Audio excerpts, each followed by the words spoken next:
다이어트 할 때 제일 피해야 하는 것이 탄수화물이라고 하는데 무조건 피해야 하는 게 맞나요? 네, 많은 분들이 다이어트 할 때 탄수화물을 피해야 된다라고 이야기를 하는데요. 물론 맞는 말입니다. 그렇지만 무조건이라는 말은 안 맞는 것 같습니다. 혹시 키토제닉 식단이라고 들어보셨나요? 우리말로 바꾸면 저탄고지라고 합니다. 즉 탄수화물을 최소화시키고요, 지방을 높여서 먹는다라고 이야기를 하는데요. 제 다이어트의 핵심은 균형입니다. 물론 여기서 말하는 저탄, 즉 안 좋은 탄수화물이 있습니다. 제가 앞서도 한번 슬쩍 이야기 드렸는데요. 첫 번째는 정제탄수화물, 이 녀석이 문제인 겁니다. 이 녀석. 정제탄수화물은 말 그대로 우리가 탄수화물이 있는데, 자연 그대로 탄수화물이 있는데 정제를 합니다. 보통은 물을 정제한다 그러면 깨끗한 걸 남기고 불순물을 버리잖아요. 그런데 이건 반대입니다. 정제할 때 좋은 물질을 가급적이면 버립니다. 예를 들어 볼게요. 쌀에 보면 겨에 껍질 쪽에 굉장히 좋은 식이섬유나 아니면 미네랄이나 이런 것들이 되게 많아요. 그렇지만 도정을 통해서 껍질을 다 벗겨내고 쌀알만 가져가죠. 즉 좋은 부분을 버리게 됩니다. 그런데 정제를 하게 되면 특징이 있어요. 첫 번째, 흡수력이 굉장히 빠릅니다. 그리고 또 밀가루도 마찬가지입니다. 통밀은요 굉장히 두껍고요, 그걸 갖다가 좋은 부분을 버리고 우리가 맛있고 빨리 흡수되는 그 부분만 남기거든요. 그래서 정제탄수화물을 피하셔야 됩니다. 정제탄수화물의 대표적인 것이 흰 쌀밥이 있습니다. 물론 사춘기나 아니면 너무 노약자들은 드셔도 됩니다. 그렇지만 다이어트가 목적이라면 피하시라는 겁니다. 그 다음 빵입니다. 밀가루, 정제탄수화물이죠. 국수, 면입니다. 다른 다양한 면들이 있겠죠. 라면도 있고요. 그 다음 떡입니다. 떡도 마찬가지 쌀로 만들었기 때문에 그렇습니다. 그 다음 과자에 보면 많은 정제탄수화물들이 들어가 있습니다. 이런 많은 정제탄수화물을 피하시고 중요한 건 복합탄수화물을 드셔야 됩니다. 그게 바로 다이어트의 포인트입니다. 뱃살만 찐다는 사람들도 많은데요. 뱃살이 몸에서 불어나는 결정적인 요인은 무엇인가요? 뱃살만 몸에서 불어나는 결정적인 요인이 뭐냐라는 질문을 많이 합니다. 이 질문을 하시는 분들은 주로 40대 이후에 계신 분들이 질문을 특히 많이 주십니다. 첫 번째는 뻔한 말 한번 드리겠습니다. 많이 드시면 당연히 뱃살이 늘어납니다. 그렇지만 앞서 말했지만 자주 드시는 것 또한 문제가 된다는 거죠. 이 두 가지가 가장 큰 핵심인데요. 그리고 뱃살이 늘어나는 순서가 있습니다. 우리가 지방이 늘어날 때 첫 번째는 간에 지방간을 끼게 됩니다. 그래서 흔히 말하는 지방간이 왔다라고 하는 말은 뭐냐면, 대부분 복부에 이렇게 많은 튜브를 끼고 계시는 분들 있잖아요. 이런 분들은 제가 봤을 때 지방간이 있을 확률이 굉장히 높습니다. 저는 20대 중반부터 있었으니까요. 그래서 순서가 보면 간에 먼저 끼고 나면 그 다음 복부에 있는 피하지방 및 내장지방이 끼게 됩니다. 그 다음에 팔과 엉덩이, 허벅지로 점점 퍼져나가게 되는데요. 이 수선 때문에 뱃살이 끼고 늘어나게 됩니다. 뱃살만 빼려는 목적으로 다이어트를 하는 건 어렵나요? 뱃살만 뺀다, 그거는 쉽진 않죠. 왜냐하면 우리 몸의 메커니즘은 지방이 있는 부분을 골고루 쓰기 때문에 예를 들면 얼굴에 있는 지방, 전체에 있는 지방이 주는데, 그런데 다이어트를 잘하게 되면 뱃살이 먼저 빠집니다. 다이어트를 잘하게 되면. 왜냐하면 가장 주변에 있는 그 근육 중에 하나가 제일 많은 게 바로 이 뱃살이잖아요. 그렇기 때문에 효과를 볼 때 허리 둘레를 재보면 합니다. 다이어트 하기 전에 허리 둘레를 미리 재보시고 나중에 중간중간에 허리 둘레를 재보시면 허리가 먼저 빠진, 즉 뱃살이 먼저 빠지는 경우도 있습니다. 지방의 최악인 음식은 무엇인가요?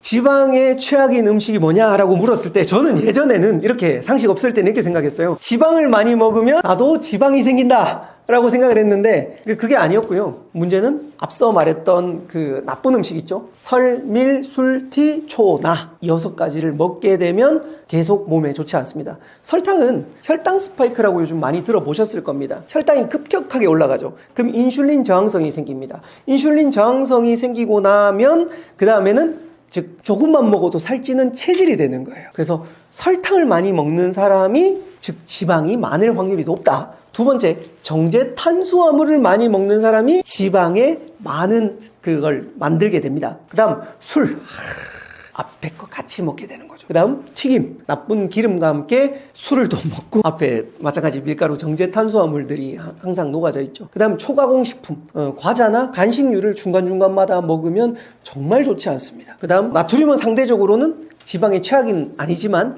너무 많이 먹게 되면 수분이 이렇게 부종이라 그러죠. 수분이 이렇게 돼서 몸이 붓습니다. 라면 많이 드시고 나면 몸이 붓는 것처럼 나트륨도 조금은 좋지는 않습니다. 물론 적당히는 먹어야 됩니다. 그러면 어떤 탄수화물을 먹어야 하는 건가요?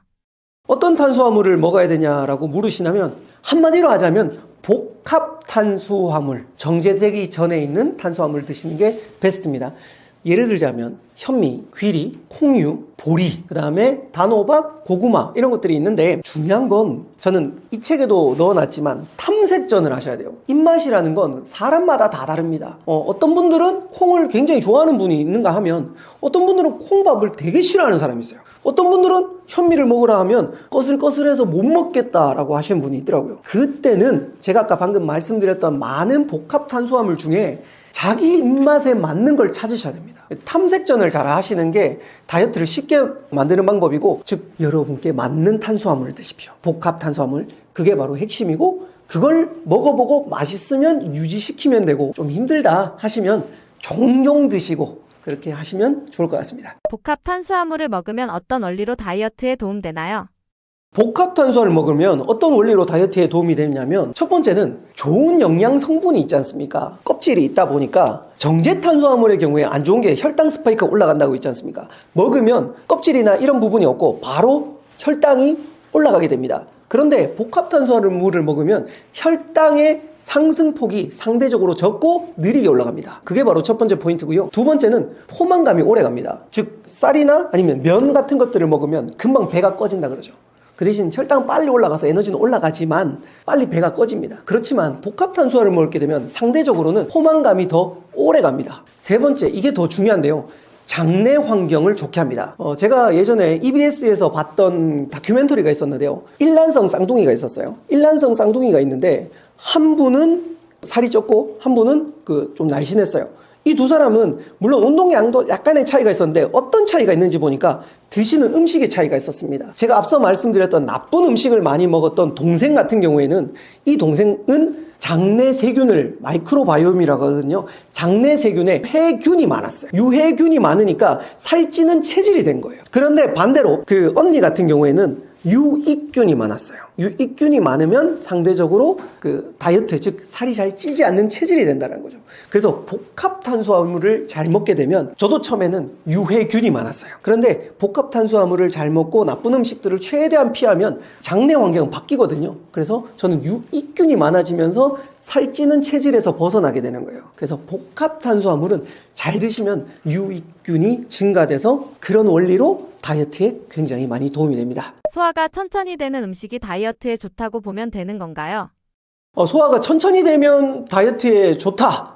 물론 맞는 경우가 대부분입니다. 그렇지만 제가 다이어트에 중요한 포인트를 짚었을 때 5개가 있었지 않습니까? B, 배드푸드 스탑, T, 간헐적 단식, 공복, 그 다음에 S, 슬리핑, 잠을 잘 자야 돼요. 한 개 더 한 김에 하면, 다음에 T, 트레이닝, 운동, 그 다음에 스트레스인데, 여기서 잠에 대한 이야기 잠시 드릴게요. 식전에, 즉 주무시기 전에, 예를 들어 제가 고기가 도움됩니다. 되는데 고기가 소화가 되는데 한 4시간에서 5시간 정도, 어떤 고기냐에 따라 다르지만 이 정도 걸리는데 7시나 8시에 고기를 먹게 된다. 그러면 우리 잠을 잘 때 두 가지가 같이 자야 되거든요. 눈도 자야 되고 뇌도 자야 되지만 소화기관도 잠을 자야 됩니다. 그런데 그렇게 오랫동안 가는 음식을 먹게 되면 잠에 방해가 되기 때문에, 즉 저녁 늦게 소화가 오랫동안 가는 음식을 드시면 잠에 방해가 되기 때문에 좋지는 않다. 하지만 평소에 잘 소화가 되고 포만감이 오래 간다면 좋다. 그래서 이건 시기에 따라서 조금씩 다르다고 말씀드리겠습니다. 자기 전에 참지 못하고 먹는다면 어떤 음식을 추천하시나요?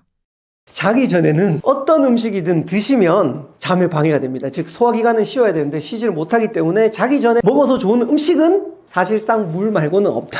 물 말고는 없다. 이렇게 생각해 주시고, 가짜 배고픔이라 그러지 않습니까? 우리 뇌는요, 같은 시간이 되면 보상을 원합니다. 즉 야식을 드셨던 분이 다음날 이 시간이 오잖아요. 예를 들어 10시가 오잖아요. 그럼 가짜 배고픔이 오는데, 그때는 물 한 잔 드시고, 저는 이렇게 말합니다.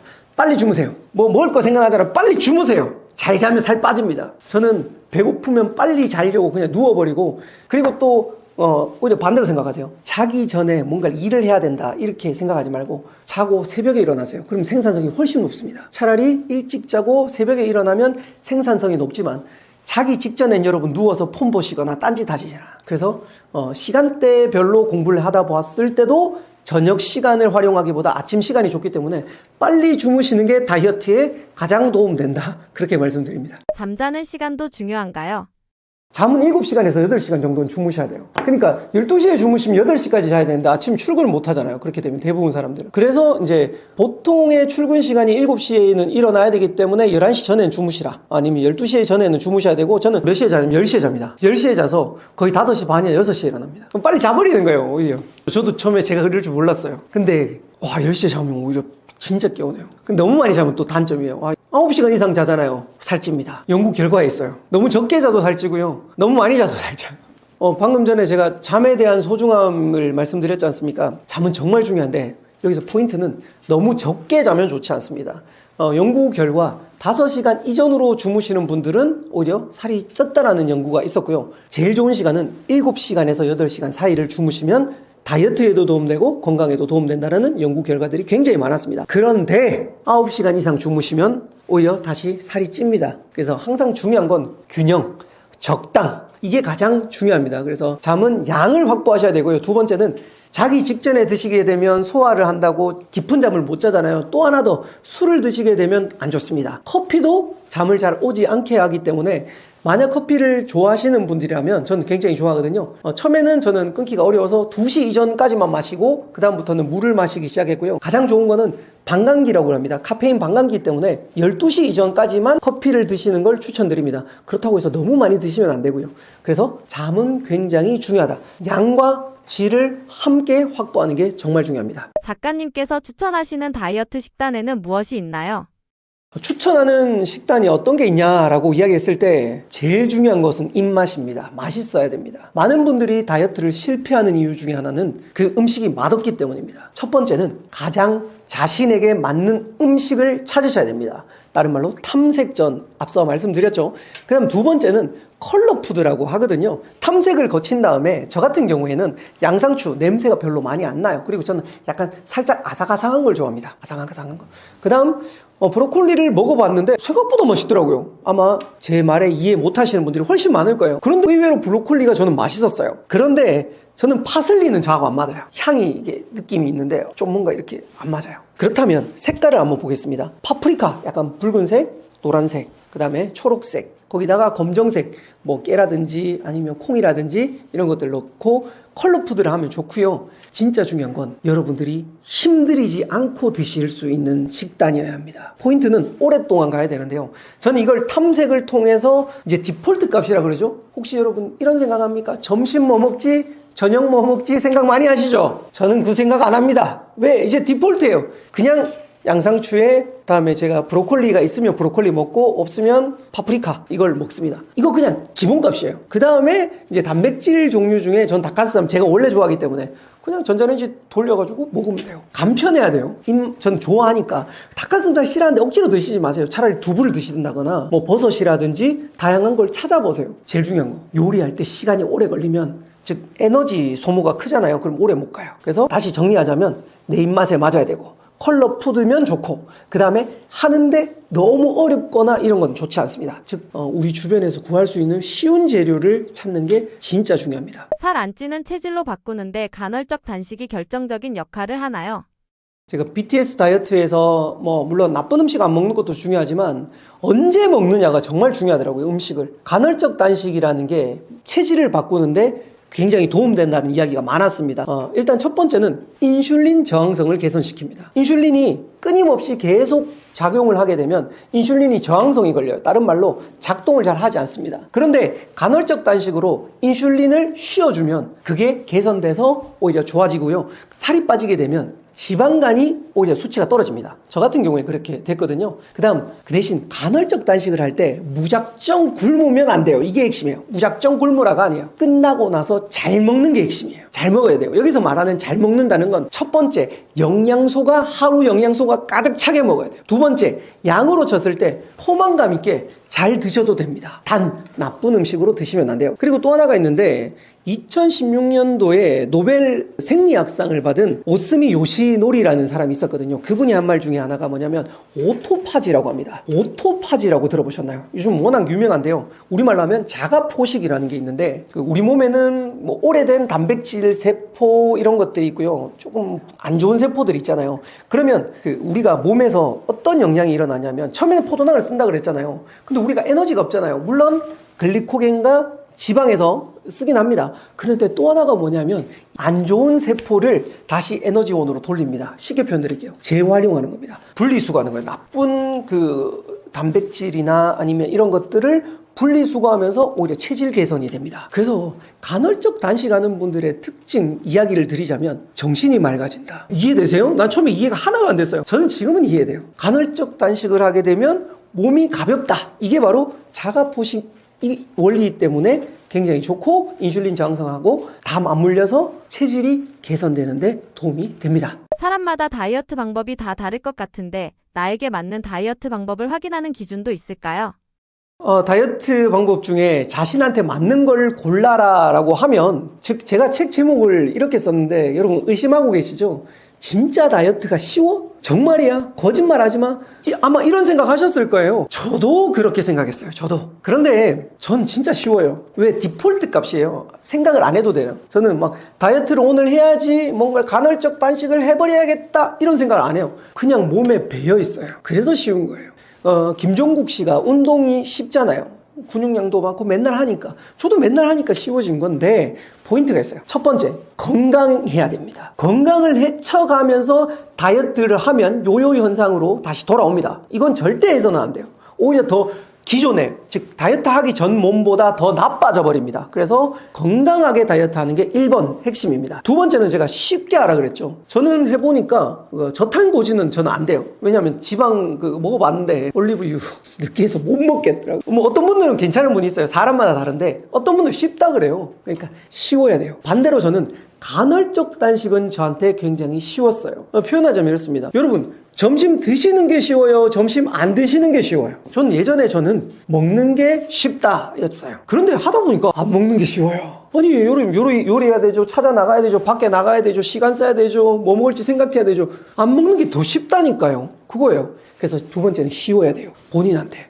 근데 처음부터 헬스장에 가자마자 엄청 무거운 무게로 들면 안 돼요. 근데 간헐적 단식도 작은 것부터 시작하다 보면 쉬워집니다. 세 번째는 지속 가능해야 됩니다. 방금 앞서와 똑같습니다. 쉬워야 하지만 주변에서 쉽게 할 수 있어야 됩니다. 뭐 예를 들면 너무 극단적으로 돈이 많이 들어가면 안 돼요. 여러분, 안 먹는 게 돈 많이 들까요? 먹는 게 돈 많이 들까요? 안 먹는 게 돈 안 들죠. 돈을 세이브하는 거예요. 근데 먹을 때는 제가 다이어트 하면서 느꼈는데 잘 먹어야 되기 때문에 오히려 돈을 써야 됩니다. 가공식품 먹으면 더 싸요. 근데 자연식품 먹어야 돼서 비싸지만 중간에 안 먹기 때문에 저는 가능하다고 봅니다. 그래서 세 가지를 정리하자면 건강에 맞아야 돼요. 극단적이면 안 됩니다. 두 번째, 쉬워야 됩니다. 세 번째, 쉬우면서 계속 할 수 있는 이 세 가지 방법에 맞는 다이어트를 가져가시면 저처럼 이런 말 할 날이 분명히 저는 올 거라고 생각합니다. 유독 살이 잘 찌는 것 같은 사람들의 특징은 무엇인가요? 물론 조금만 먹어도 살찐다 라고 하시는데 흔히 말해서 이런 말 들어보셨죠? 난 물만 먹어도 살쪄. 이런 분들을 실험 카메라를 TV에서 했습니다. 하니까 이분들이 물만 먹었을까요? 물도 먹었을까요? 이게 핵심입니다. 그분들은 물도 먹었어요. 물도.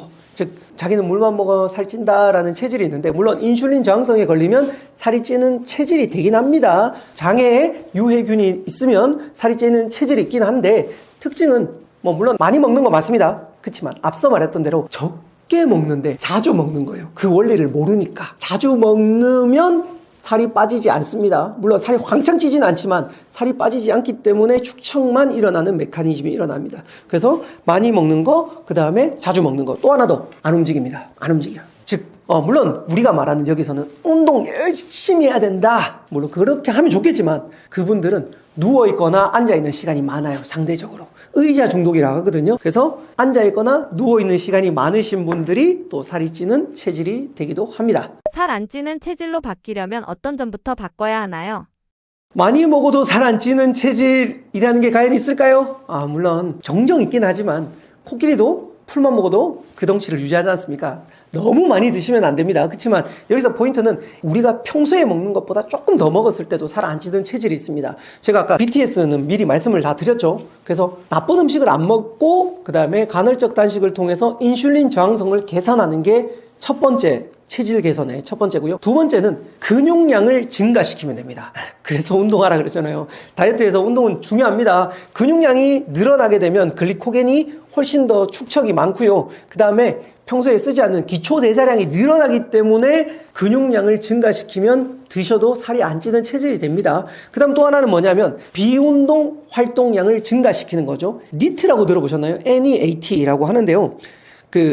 Non-Exercise Activity Thermogenesis. 제가 발음 좋지 않습니다. 이해 부탁드리겠고요. 즉 앉아있는 시간, 의자 중독 있는 시간이 많은데요. 예를 들어 보겠습니다. 여러분 엘리베이터를 타시지 말고 계단을 통해서 움직이시고요. 만약에 전화를 받으실 때 앉아서 받지 마시고 혹시나 복도에서 왔다 갔다 걸으시면서 할 수 있으면 그렇게 하시는 겁니다. 즉 평소에 움직이시라는 거죠. 또 하나는 뭐냐면 지금 앉아서 하시는 분들 많은데 제가 진짜 이게 권장드리는 것 중에 하나가 이거 모션 데스크라고 하죠. 이렇게 위에 올라가서 서서 하는 일을 볼 수 있는 게 있어요. 저는 제 책상이 모션 데스크인데요. 모션 데스크로 일어나 있는 게 훨씬 더 운동량이 증가가 되거든요. 이런 양들을 증가시키면 살이 안 찌는 체질이 됩니다. 그 다음 또 하나는 뭐냐면 식후에 바로 걸으세요. 바로. 왜냐하면 혈당이 빨리 올라가잖아요. 그때 드시고 나서 바로 걷게 되면 혈당 상승을, 즉 혈당 스파이크를 막아줍니다. 그런데 식후 30분 뒤에 걸으면 크게 소용이 없습니다. 식후 바로 한 10분 정도 걷는 게 살 안 찌는 체질이 되는 또 하나의 방법이고, 앞서도 말했지만 충분한 수면 시간 7시간에서 8시간 정도 잘 자면 살이 좀 잘 안 찌는 체질이 되는데, 중요한 건 앞에 말씀드렸던 이 5가지 원리, BTS에 대한 원리가 더 중요하긴 합니다. BTS 다이어트란 정확히 무엇인가요? 제가 BTS라고 했는데요. 방탄소년단의 그 약자를 여러분 기억하기 쉽게 조금 변형을 했습니다. 하나씩 알려드리면 배드푸드 스탑. 나쁜 음식을 먹지 않아야 됩니다. 설밀, 술티, 초나담. 앞서 말씀 한번 드려서 이런 나쁜 음식을 먹게 되면 몸이 나빠지고 살이 찌는 체질이 됩니다. 이게 첫 번째 가장 중요하고요. 그 다음 두 번째, 공복 시간을 확보를 해야만 지방 연소가 일어납니다. 그래서 time restricted at eating, 즉 간헐적 단식을 통해서 공복 시간을 확보하자. 이게 두 번째였고요. 다음 세 번째 S, 슬리핑입니다. 잘 자야 됩니다. 충분한 시간을 잘 자면 살이 빠집니다. 그 다음 다시 T로 돌아왔는데요. 트레이닝, 운동하셔야 됩니다. 많은 분들이 운동하기 싫어하는데요. 운동은 근육량이 빠져버리면 요요가 다시 돌아오기 때문에 운동 안 하시면 다시 요요로 돌아갑니다. 그래서 반드시 운동해 주셔야 되고요. 그 다음 스트레스 매니지먼트, 스트레스 관리를 잘해야 됩니다. 즉 스트레스를 받으면 우리가 몸에서 에너지가 분비가 돼요. 즉 사자를 만났을 때 스트레스 지수를 높이잖아요. 그러면 순간적인 에너지가 팡 하고 솟거든요. 우리 초콜릿 먹었을 때랑 약간 비슷하다고 생각하시면 됩니다. 기분 좋아지고 에너지가 빵 솟잖아요. 스트레스 지수가 높으면요, 혈당 지수가 올라갑니다. 그게 바로 문제인데요. 그래서 스트레스를 많이 받는 사람은 살이 잘 안 빠집니다. 근데 이제 현대인들은 문제는 뭐냐면 만성 스트레스죠. 계속 스트레스를 받는 거예요. 그렇기 때문에 혈당이 떨어지지 않기 때문에 살이 찌는 체질, 다른 말로 인슐린 저항성에 걸릴 확률이 높습니다. 그래서 다이어트 하실 때는 최대한 스트레스를 받지 않는 기간을 확보한다면 훨씬 더 좋습니다. 이 5가지를 저는 BTS 다이어트라고 정리를 했습니다. 간헐적 단식할 때 식사 시간은 어떻게 지켜야 하나요?